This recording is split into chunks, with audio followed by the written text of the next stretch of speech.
Bien, serie Seguro de Vida que iniciamos en este mes. Tema número 1, la ira de Dios. Y vamos a la referencia bíblica que está en Romanos capítulo 1, verso 1 al 7. Y cuando lo tengas puedes decir amén, puedes decir ya, aquí la tengo. Y bueno, dice así la palabra del Señor: Pablo, siervo de Jesucristo, llamado a ser apóstol, apartado para el evangelio de Dios, el que había prometido antes por sus profetas en las santas escrituras, acerca de su Hijo, nuestro Señor Jesucristo, que era el linaje de David según la carne, que fue declarado Hijo de Dios con poder, según el Espíritu de santidad, por la resurrección de entre los muertos, y por quien recibimos la gracia y el apostolado para la obediencia a la fe en todas las naciones por amor de su nombre, entre las cuales estáis también vosotros llamados a ser de Jesucristo. A todos los que estáis en Roma, amados de Dios, llamados a ser santos, gracia y paz a vosotros de Dios, nuestro Padre, y del Señor Jesucristo. Lee conmigo lo que dice el verso 6, entre los cuales estáis también vosotros llamados a ser de Jesucristo. Nuevamente, entre los cuales estáis también vosotros llamados a ser de Jesucristo. Di conmigo: yo soy de Jesucristo. Yo soy de Jesucristo. Dile que está a tu lado: tú eres de Cristo. Y tú también, y tú eres de Cristo. Amén. Vamos a hacer la declaración de la palabra esta mañana. Si nos lo ponen en la pantalla, si son tan amables. Di conmigo: mi corazón es buena tierra, donde es sembrada la semilla incorruptible de Dios. Esta palabra cumplirá su propósito en mí, para consolar, exhortar y edificar. Creo que cada promesa escrita en ella son una realidad para mi vida, para la familia y para la iglesia. En el nombre de Jesús, amén, amén y amén. Gloria al Señor. Ok, así que este mes no te pierdas la serie completa, es muy interesante. Comenzamos esta serie basada en la carta del apóstol Pablo a los romanos, para la iglesia que estaba establecida en Roma. La carta a los romanos es uno de los textos doctrinales más influyentes del Nuevo Testamento y se considera como un pilar fundamental de la teología cristiana. Esta epístola que vamos a estar estudiando es un estudio sistemático de la doctrina de la salvación. Algo que no era entendido por el pueblo judío, porque ellos pensaban que solamente ellos eran los únicos que eran el pueblo elegido por Dios.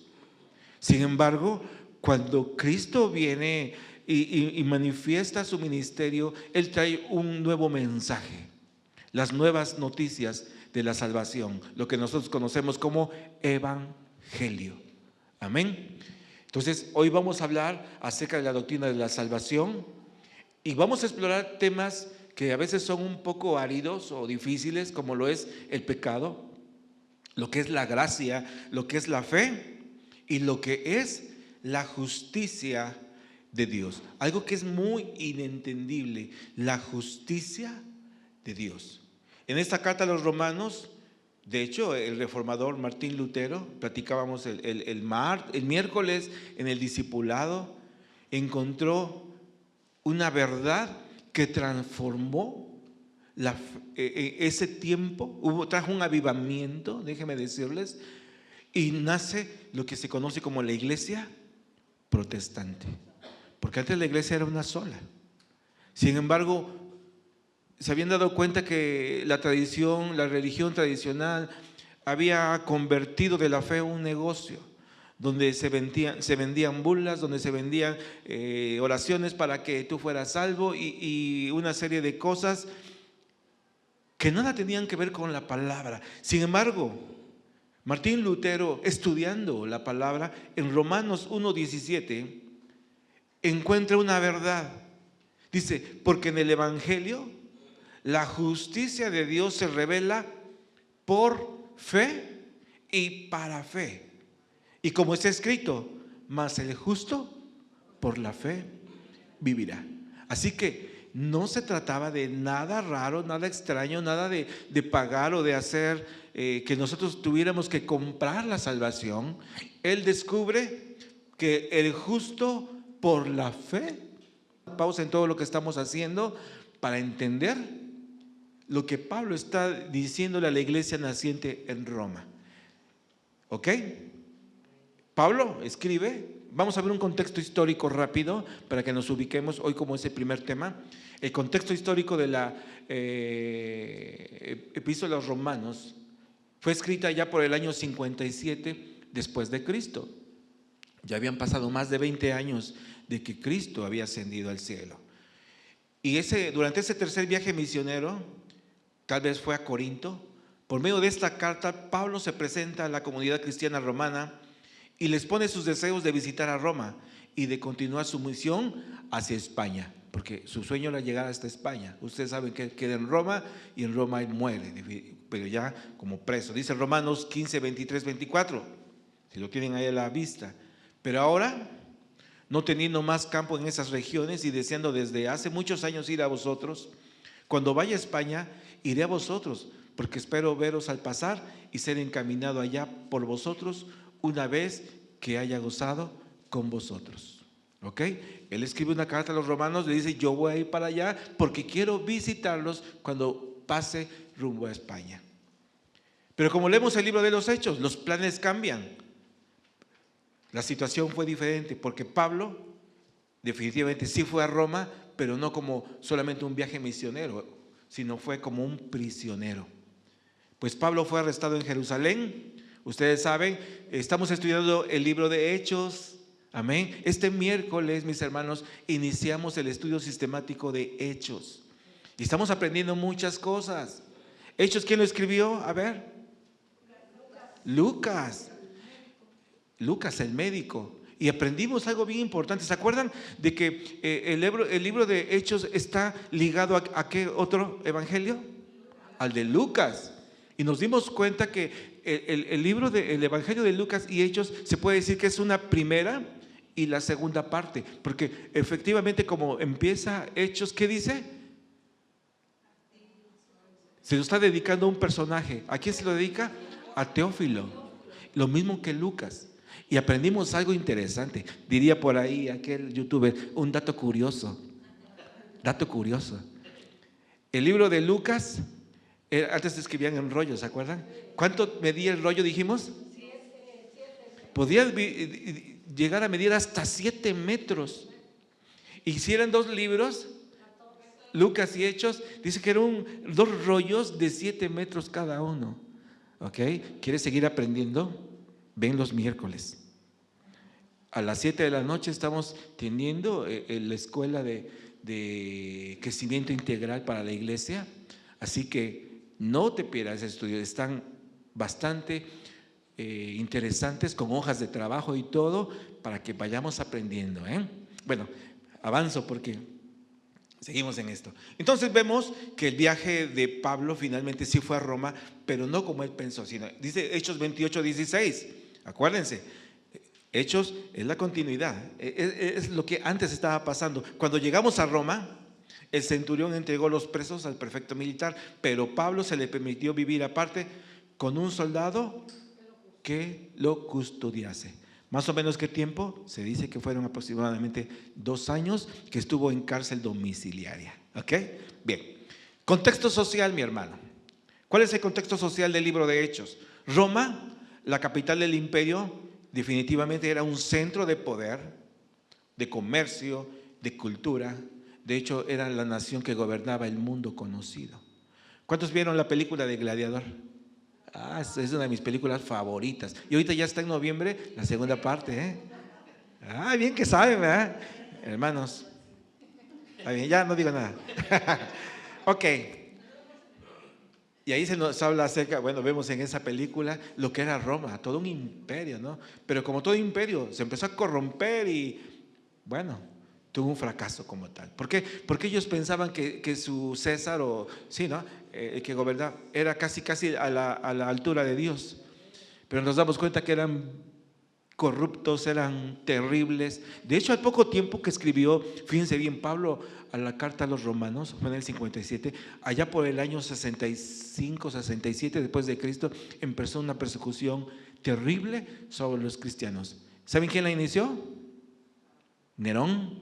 Lo vamos a ver en las clases también. Nerón inicia una cacería terrible sobre los cristianos. Incendia la ciudad, le echa la culpa a los cristianos y dice, todo aquel que mate a un cristiano tiene mi aprobación. Imagínense. Entonces se hizo una masacre de todos los de la iglesia naciente, la iglesia cristiana en Roma. De tal forma que sus cuerpos, dice que los usaron como antorchas para iluminar la ciudad.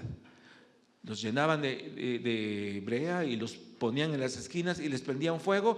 Dicen que la ciudad se podía ver a muchas millas de distancia porque brillaba, pero era por todos los cristianos que estaban en cada esquina, colgados en un madero, quemados como antorchas.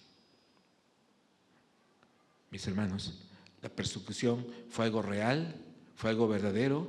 Hoy día son otro tipo de linchamientos, ¿verdad? Que buscan del cristiano que sea la perfecta, y si no eres perfecto te exponen y te evidencian. Hoy es otro tipo de hostigamiento hacia el cristiano.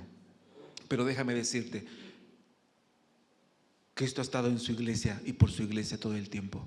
Porque pese a todo, veíamos el miércoles, voy a dar referencia, el evangelio no tenía nada para ser popular. ¿Se acuerdan? ¿Cuáles eran las características? ¿Por qué dijimos que no era nada popular? Número uno, o como sea que se acuerden, los que estaban a cargo eran iletrados, ¿verdad? Eran pescadores, era gente del vulgo, nada. ¿Qué más? No había redes sociales, no había forma de difundir el evangelio. Estaba siendo la iglesia perseguida, ¿verdad? Eso estamos aprendiendo los miércoles. Entonces, la iglesia, el evangelio era tan complicado que se expandiera a todo el mundo como el día de hoy, que solamente un milagro lo pudo hacer. Y en esta clase que viene vamos a hablar sobre el Espíritu Santo, porque dice, y me seréis testigos, pero cuando venga sobre vosotros el Espíritu Santo. ¿Ok? Entonces, esa fue la gran diferencia. No había redes sociales, no era la gente muy preparada que digamos, no tenían los mejores formas para difundir el evangelio, estaban siendo perseguidos, pero el Espíritu Santo les dio esa fuerza, porque esa iglesia perseguida, amada en Roma y en todo el mundo, dio su vida en aras del evangelio. Así que ese es un ejemplo para nosotros, iglesia, que tenemos que esforzarnos más por predicar el evangelio. Amén. Ayer estuve con el pastor Esteban y platicábamos un poco de eso. Hay ciertas religiones que las juzgamos y las criticamos y decimos, están re chuecos, hablando de los mormones, hablando de los testigos de Jehová, ¿por qué? Porque tienen una doctrina un poco más bien distorsionada en cuanto al evangelio, a la palabra de Dios. Sin embargo, hay cosas que aprender de ellos. Allá por mi casa, todos los miércoles y todos los sábados, los testigos de Jehová andan predicando. O sea, tenemos que aprender a hacer eso. Como iglesia nos limitamos a los domingos y participar un poquito y no hacemos más de ello. Los de la Luz del Mundo, dice que uno de sus familiares de la pastora lo invitaron y dije, pues yo voy a ir para ver de qué se trata, y se lo llevaron a Guadalajara. Y dicen que todo el año las familias trabajan porque tienen que mandar por lo menos a uno de su familia a Guadalajara. ¿Y saben cuánto cuesta el viajecito? 8,000 pesos. 8,000 pesitos. Y trabajan todo el año y buscan. Y ¿sabes si has visto? No sé en qué temporada es, pero una vez al año en Guadalajara, eso está. ¿En cuándo? En agosto, mire, eso es miles de gente de la Luz del Mundo que viajan del mundo entero para estar con ellos. Y nosotros, ¿verdad? Te decimos, hermano, tienes que cooperar con la renta con 200 pesos. Ay, hermano, me hubieras dicho después porque ahorita tengo otros compromisos y no puedo, ¿no? Y te das cuenta que hay gente que está dispuesta a trabajar todo el año y juntar 8,000 pesos para que por lo menos su familiar viaje y esté en Guadalajara. De ese tamañote, ¿no? O sea, hay cosas que decimos, hoy como cristianos tenemos que aprender un poquito, ¿no? de estas cosas, ¿no? Ok, entonces la iglesia romana estaba en un proceso de establecerse y de consolidarse en Roma. Por eso para Pablo era importante que ellos entendieran el proceso de la salvación, de la justificación, de la gracia, de la fe. Y eso es el mensaje principal de la carta de los romanos. La justificación por la fe. Amén. Así que hoy para nosotros es necesario que comprendamos, primeramente, por qué necesitamos ser justificados. Porque a veces decimos, el hombre es, pero si yo soy bueno, ¿yo por qué necesito ser justificado? Ay, mi hermano. Romanos 1, 18, 23. Sigamos en esta lectura de Romanos capítulo 1, porque de esto vamos a estar hablando todo el sermón de hoy.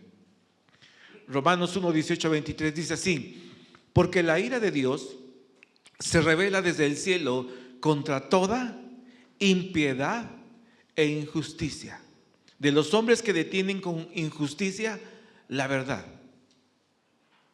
Porque lo que de Dios se conoce le es manifiesto, pues Dios se lo manifestó. Y dice el verso 20: porque las cosas invisibles de Él, su eterno poder y deidad, se hacen claramente visibles desde la creación del mundo, siendo entendidas por medio de las cosas hechas, de modo que no tienen excusa. Y dice el verso 21: pues habiendo conocido a Dios, no le glorificaron como a Dios, ni le dieron gracias, sino que se envanecieron en sus razonamientos, y su necio corazón fue entenebrecido. Profesando ser sabios, se hicieron necios, y cambiaron la gloria de Dios incorruptible en semejanza de imagen de un hombre corruptible, de aves, de cuádrupes y de reptiles, hablando de la idolatría, ¿no? Entonces Pablo empieza su carta a la iglesia en Roma diciendo que Dios desde un principio manifestó su gloria, su gracia, para que fuera visible en toda la creación.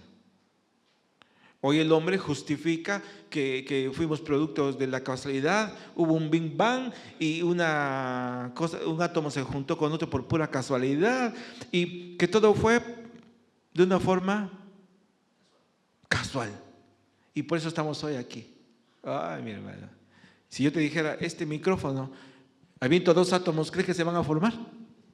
No, hubo un creador.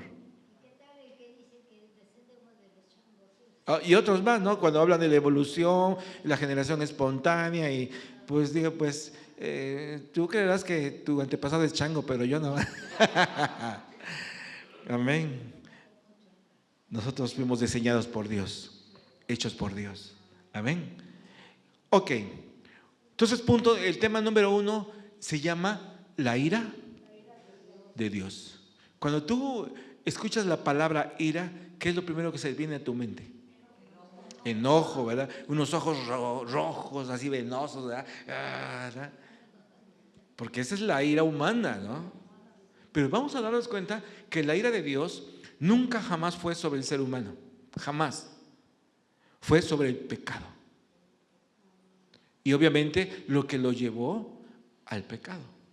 Y vamos a ver la gravedad de lo que significa la ira de Dios. Vamos a ver el verso 18 de lo que estamos leyendo. Punto número 1, la gravedad de lo que significa la ira de Dios. Verso 18.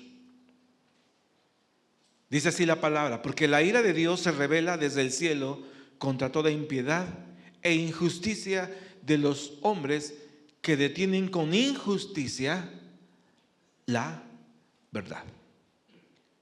Otra vez lo leo: porque la ira de Dios se revela desde el cielo contra toda impiedad e injusticia. Injusticia es lo contrario a la justicia, ¿ok?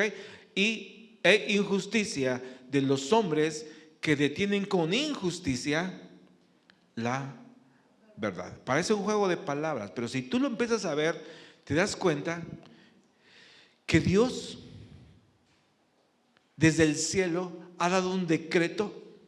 Y de hecho en Romanos lo vamos a encontrar. Ahorita vamos a ver citas bíblicas cómo hay un decreto, lo que bien decía John al inicio de la reunión, había una forma de cómo juzgar el pecado y ya había sido dado ese decreto.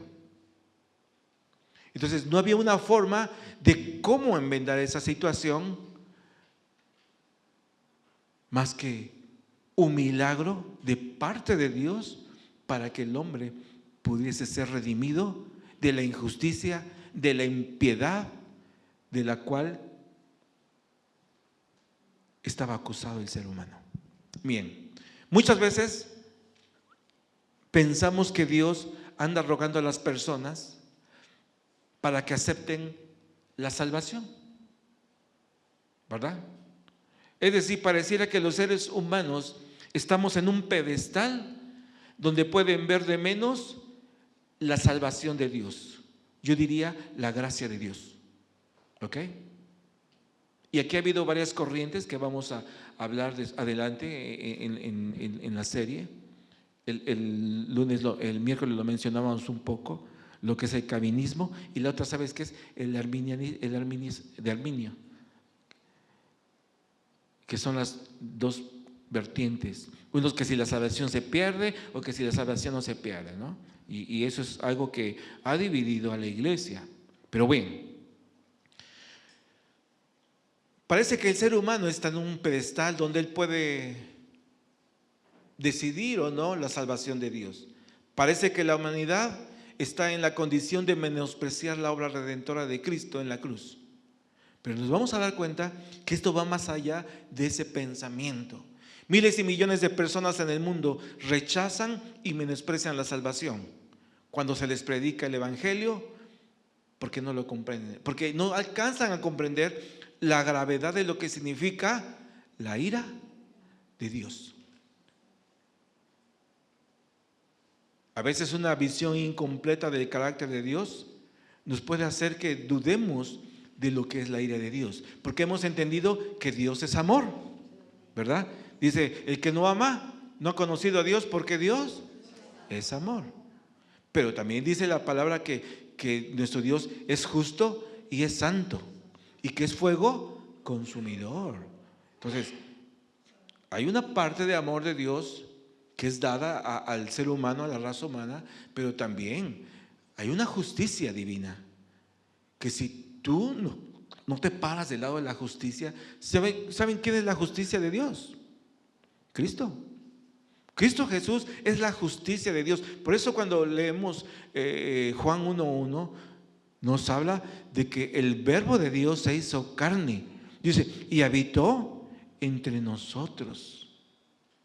Y vimos su gloria, gloria como el unigénito del Padre, lleno de gracia y verdad.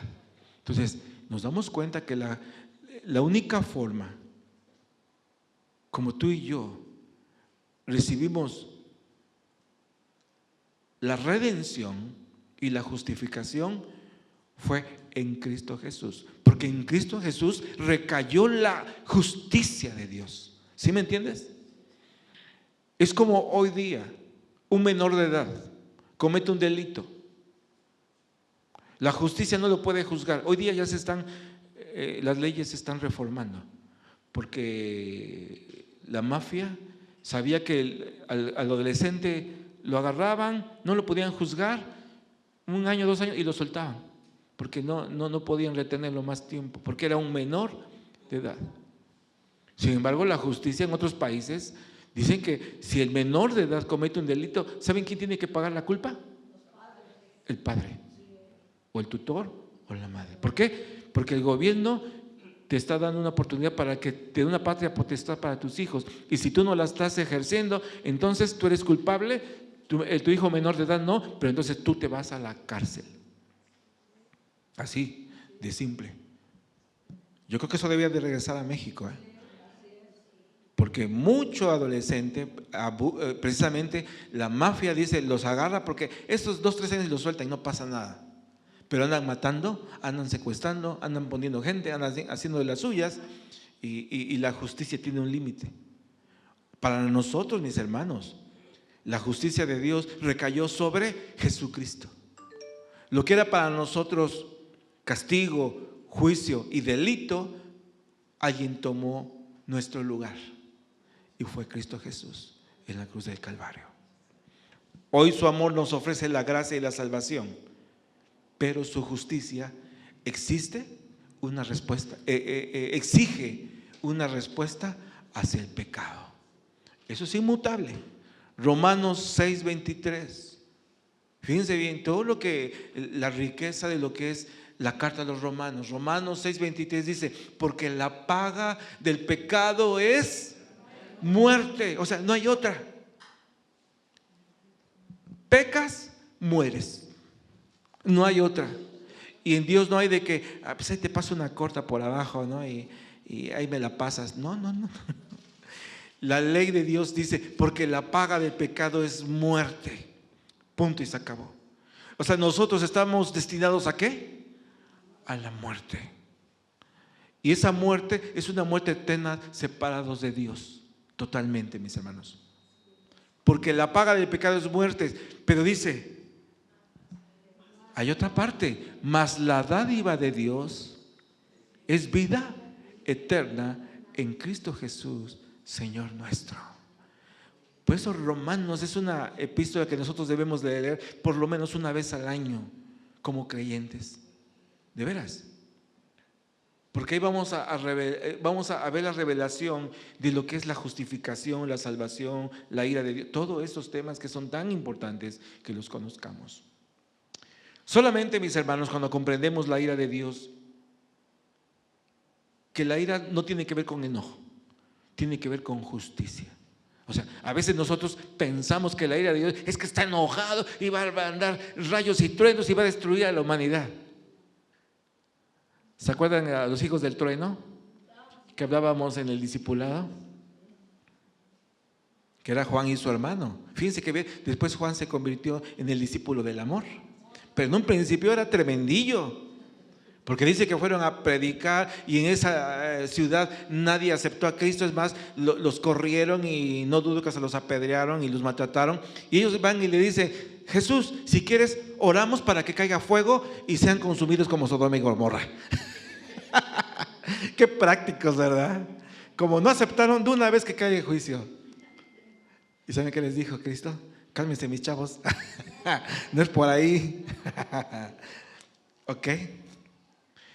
Entonces la ira de Dios tiene que ver con justicia. Entonces no te imagines que la ira de Dios es daño, es perjudicar, es enojo, es buscar culpable. Hoy la ley que dice que nadie es culpable hasta que no se demuestre lo contrario, ¿no? Ok, algo tiene por lo menos la justicia. Cuando se estira, ¿verdad? Porque se estira con billetes, ¿verdad? Entre más billetes, más se estira en la tierra. Pero para Dios no. Entonces, la ira de Dios, más que de enojo, tiene que ver con justicia.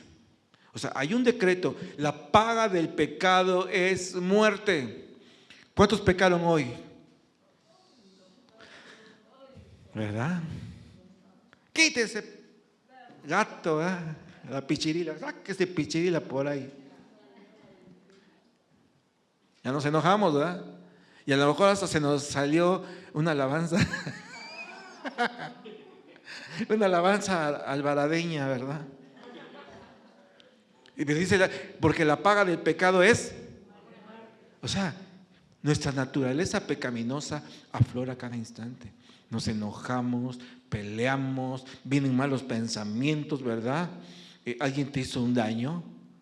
¿Está buscando perjudicarte? ¿Verdad? O sea, y en tu corazón que hay, ¿cómo hay esta gente, no? ¿Y qué quisieras? Señor, casi como los hijos del trueno, mándale fuego. ¿Cómo? ¿Te la llevas o te lo mando? Alguien que se la sabe, ¿verdad? ¿Te la llevas o te lo mando, verdad? Wow. O sea, nos enojamos, nos airamos, el pecado está constantemente en nuestra naturaleza, mis hermanos. Estábamos destinados porque la paga del pecado es muerte. La ira de Dios se manifiesta en justicia, no había otra. ¿Ok? La ira de Dios no es como un simple enojo o una actitud caprichosa. sino que es una expresión de justicia y santidad frente al pecado. Así de simple, si lo estás anotando. ¿Ok? La ira de Dios no es un enojo o una actitud caprichosa, sino que es una expresión de justicia y santidad frente al pecado y la maldad. Solamente. Es una expresión de su justicia y de su santidad. Él no tolera el pecado. Nadie tiene que. Por eso cuando Jesús estaba en la cruz del Calvario, dice que todo el pecado de la humanidad cayó sobre de él. ¿Y qué dijo en la cruz del Calvario? Elí, Elí, lama sabactani, Padre mío, ¿por qué me has abandonado? En ese momento, déjame decirte que Dios le dio la espalda a su Hijo, porque Él no puede ver el pecado ni la maldad. Y la naturaleza dice que se sacudió, los cielos se oscurecieron, o sea, hubo una manifestación natural de lo que estaba pasando espiritualmente. Nunca el Padre y el Hijo habían estado separados, siempre habían estado unidos en la eternidad. Sin embargo, en la tierra tuvo que haber una separación.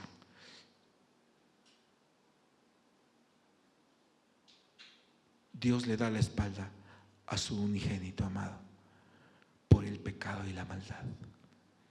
No, Él aunque quisiera ya no podía hacer nada. Ya todo lo que venía era lo que Jesús iba a hacer en la cruz. Y dice, Padre mío, perdónalos porque no saben lo que hacen. Y no les tomes en cuenta este pecado. Hoy entendamos que la ira de Dios refleja un compromiso hacia su creación con el bien y su oposición, pero rechazo total contra el mal. Es como tú y yo, amamos a nuestros hijos, sí, pero si hacen algo incorrecto, porque los amemos, no vamos a dejar que sigan haciendo lo incorrecto. Aunque nos duela a nosotros, tenemos que corregirlos. Y a veces decimos, hijo, me duele más a mí que a ti, pero ni modos, vale, abajo el calzón y tras. Y esa corrección a veces es necesaria en los hijos. Muchos dicen, ay pastor, tú estás en la antigua, hoy nos dicen que la Biblia dice, corrige a tu hijo con vara, para que no te cause dolor de cabeza cuando sea grande, de plano. Hoy por eso ves tanto rebelde, porque nadie les corrige en su casa.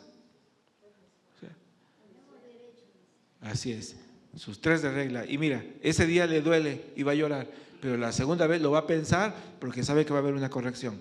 Y ya después jamás lo va a volver a hacer. ¿Sale? Entonces, mis hermanos, entendamos, número 1, la ira de Dios es una expresión de su justicia y su santidad frente al pecado y la maldad. No es enojo. Eso es lo que nosotros como humanos pensamos, pero no. Número 2, nuestro Dios ya ha manifestado y derramado su ira en el pasado contra el pecado de la humanidad como testimonio. ¿Ok? Número 2, si me ponen en la pantalla. La gravedad, nuestro Dios ya ha manifestado y ya ha habido ejemplos de cómo se ha derramado su ira en el pasado contra el pecado de la humanidad. ¿Ok? Lo que leíamos hace rato en Romanos 1:18 dice, la ira de Dios se revela desde el cielo. ¿Se acuerdan? Que lo dimos hace un rato. O sea, la ira de Dios ya ha sido revelada. Podemos ver que el tiempo pasado nuestro Dios se manifestó de muchas formas contra la humanidad por causa de su maldad. Y tenemos número 1 en Génesis 3:22-24, la expulsión de Adán y Eva del huerto. Ahí es la primera, donde el Señor está revelándose. Y dijo Jehová, vemos ahí en Génesis 3:22, y dijo Jehová Dios, he aquí el hombre es como uno de nosotros, sabiendo el mal y el mal, el bien y el mal. Ahora pues, que no alargue su mano y tome también del árbol de la vida, y coma y viva para siempre. Y lo sacó Jehová del huerto de Edén para que labrase la tierra de que fue tomado. Echó pues fuera al hombre y puso al oriente del huerto de Edén querubines y una espada encendida que se revolvía por todos lados para guardar el camino del árbol de la vida. Entonces, aquí tenemos el primer ejemplo. El hombre peca, falla delante de Dios. Dios lo expulsa de Edén y le dice: ahora él conoce el bien y el mal. Si llega a comer del árbol de la vida, ¿saben qué? Íbamos a ser condenados por la eternidad en la maldad y el pecado. Por eso Dios protegió al hombre. Por eso Dios nos dio una vida limitada, exactamente. Una vida limitada. Porque si no hubiéramos estado por la eternidad separados de Dios. Entonces si se das cuenta, aquí fue una protección de Dios al hombre. ¿Ok? Es como cuando tú tienes niños chiquitos y pones en la escalera pones una reja. Eso fue lo que hizo Dios con el hombre. Le puso un límite. Y quizá el niño se enoje: es que yo quiero bajar o yo quiero subir. No lo entiendes ahorita, pero eso es por tu protección. Y ponemos una división. Eso fue lo que hizo Dios con el hombre. De lo contrario, hubiera vivido en la eternidad en su error y pecado. ¿Ok? Otro ejemplo, el diluvio universal, Génesis 6, 11 al 13. Y se corrompió la tierra delante de Dios, y estaba la tierra llena de violencia. Y miró Dios la tierra, y he aquí que estaba corrompida, porque toda carne había corrompido su camino sobre la tierra. Dijo pues Dios a Noé: he decidido el fin de todo ser, porque la tierra está llena de violencia a causa de ellos. He aquí que yo los destruiré con la tierra. Y fue cuando vino el diluvio universal. Y ustedes saben, solamente Dios halló a uno justo. Siempre Dios tiene un plan. Entre todos, dijo: hay alguien que todavía tiene la simiente de Adán, la simiente divina. Y de esa simiente, mi hermano, vendrían todas las generaciones hasta Cristo Jesús. De veras. Lucas hace todo un árbol genealógico, una genealogía de cómo Cristo viene desde Adán. O sea, es maravilloso verlo. ¿Ok? Entonces, en este caso, Dios dice: el mundo se ha corrompido y tiene que ser destruido. He decidido el fin de todo ser, porque la tierra está llena de violencia, llena de maldad. Otro ejemplo, dice, acuérdense que estamos mirando que Dios se revela desde la eternidad y desde el cielo a la creación. La destrucción de Sodoma y Gomorra, Génesis 19, 12, 13. ¿Te das cuenta que el hombre continuamente es hacia la maldad y el pecado? ¿Ok? Y dice: y dijeron los varones a Lot: ¿tienes aquí alguno más? Yernos y tus hijos y tus hijas y todo lo que tienes en la ciudad, sácalos de este lugar, porque vamos a destruir este lugar, por cuanto el clamor contra ellos ha subido de punto delante de Jehová. Por tanto, Jehová nos ha enviado para destruirlo. Sodoma y Gomorra. Ustedes saben cuál era su situación. Una nación, una ciudad totalmente distorsionada en su identidad sexual, que aquellos hombres ya querían a los ángeles, los vieron tan guapos y galanes que dijeron: dánoslos. Y Lot dice: te doy a mis hijas. No, nosotros queremos a ellas, ¿no? Qué terrible depravación había en esos lugares. O sea, ¿te das cuenta que eso no es nuevo? O sea, eso es algo que ha existido siempre. Siempre. Y vemos cómo Dios decreta un juicio. Y dice la palabra de Dios que cuando Cristo venga será como en los tiempos de Sodoma y Gomorra. Y date cuenta de los tiempos que estamos viviendo. Hoy día todo lo que es eso de género, ¿cómo se llama? Identidad de género, toda esta cultura que viene, mis hermanos, dice la palabra,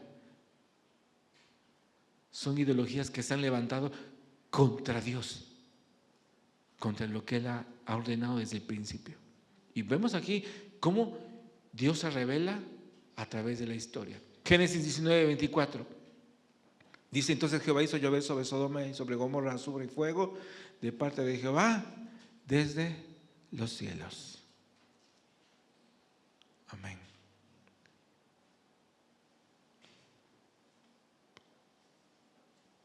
Punto número 2. Nuestro Dios ya ha manifestado y derramado su ira en el pasado contra el pecado de la humanidad. Y esto es tan solo un ejemplo, mis hermanos. Y terminamos. Aquí terminamos.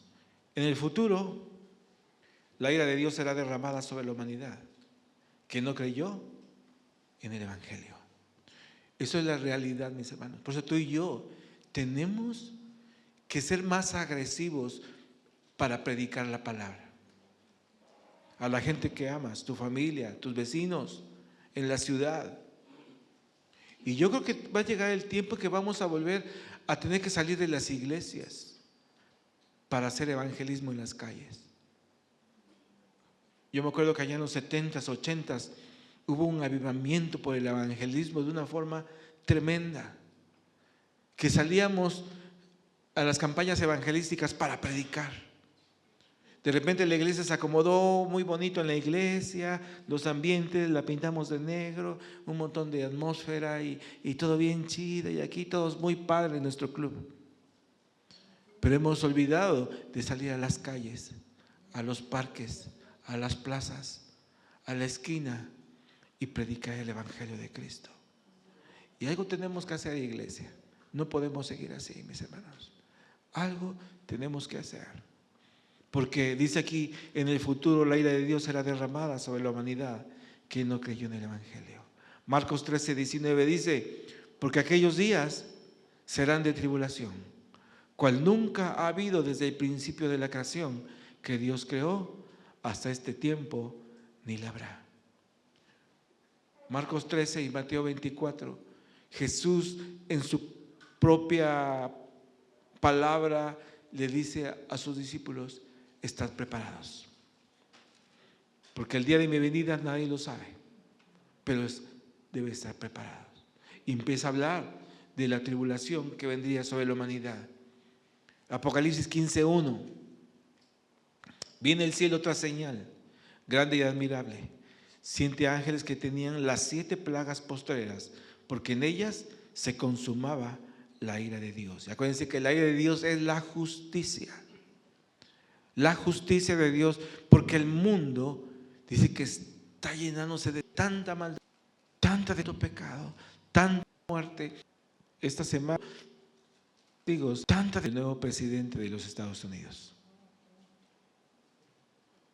Y aguas, todo se está acomodando, mi hermanos. Los tiempos del fin, los tiempos de su segunda venida están cada día más cerca. ¿Ok? Y tú y yo como iglesia debemos prepararnos. Y debemos de preparar a la gente que amamos, y aún la que esté frente a nosotros, tenemos que predicarles el Evangelio. La ira de Dios se consumará al final de los tiempos.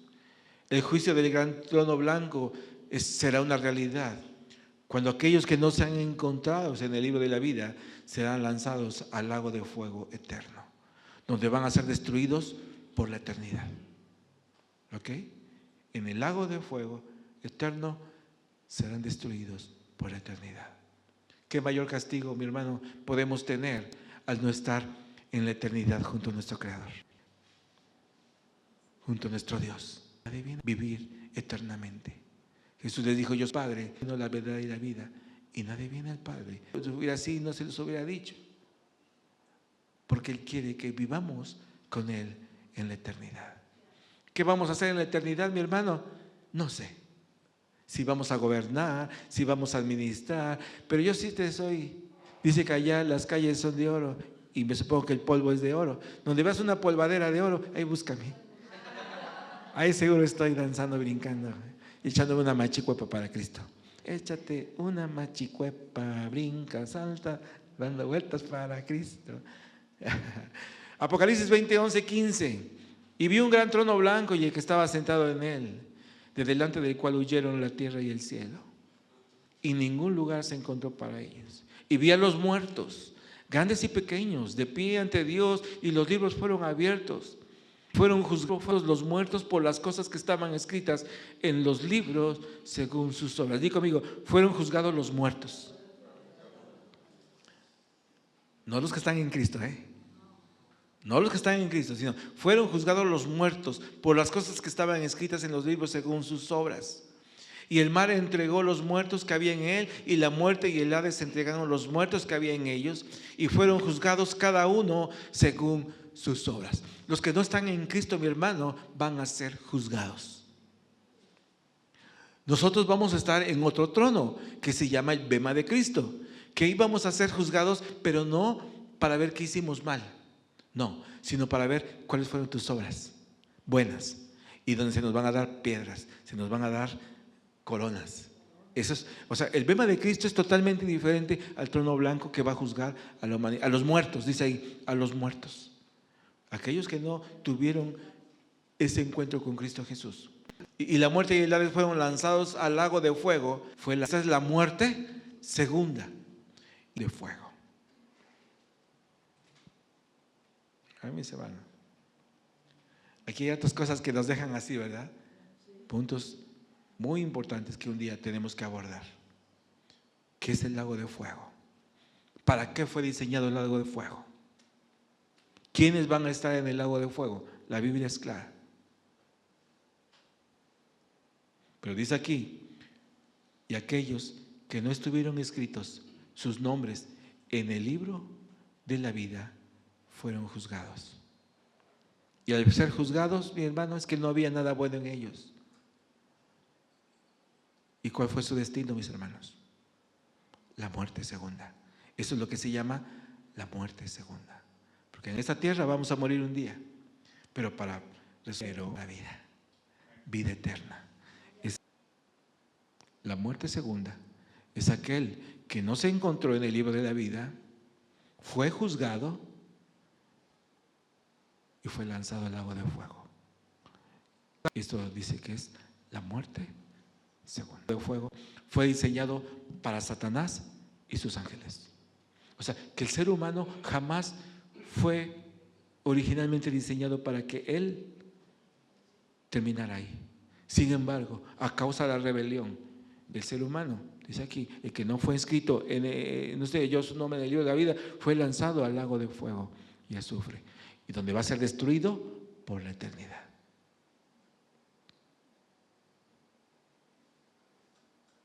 Quiero hablar algo, pero no, hoy no lo voy a hablar. Mejor después en la clase de discipulado lo tendré que decir.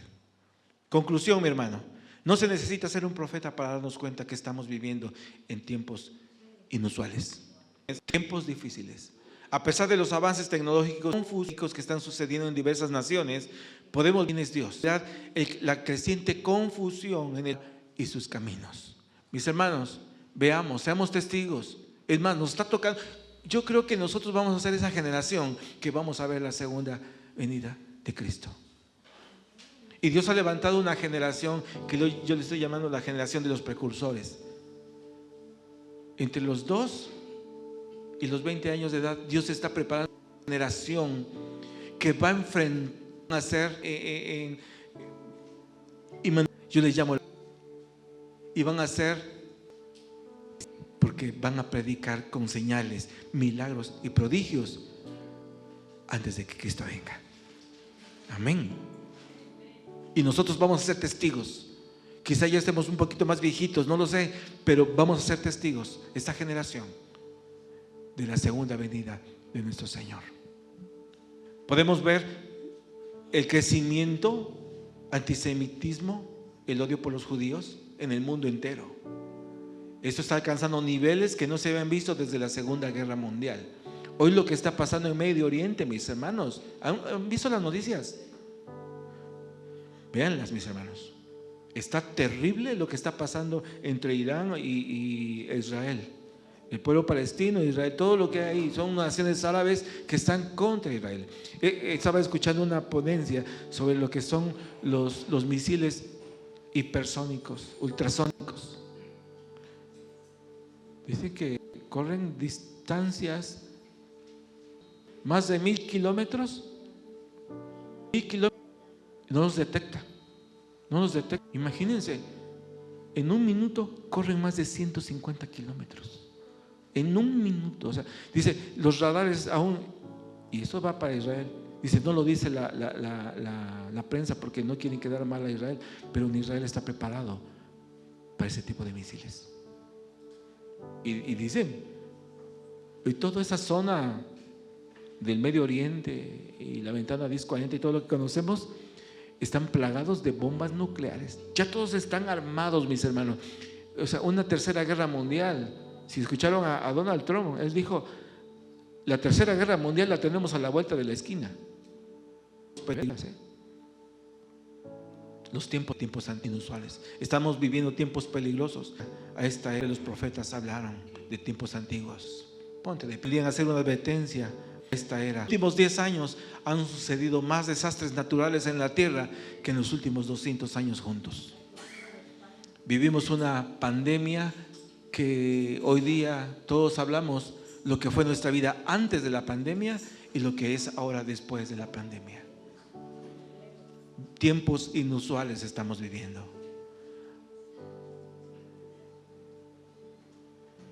Pónganse de pie, cierren sus ojos. En esos tiempos inusuales se requiere una respuesta agresiva de la iglesia. Y no tenemos el entendimiento, la fe, hermanos, sacudida. Jesús dijo, y cuando retorne el Hijo del Hombre, hallará fe en la tierra. Mis hermanos, hoy quiero hacer una pregunta. ¿Ya te preparaste para el tiempo que nos está tocando vivir? ¿Ya tienes tu seguro de vida activado? La serie se llama Seguro de Vida.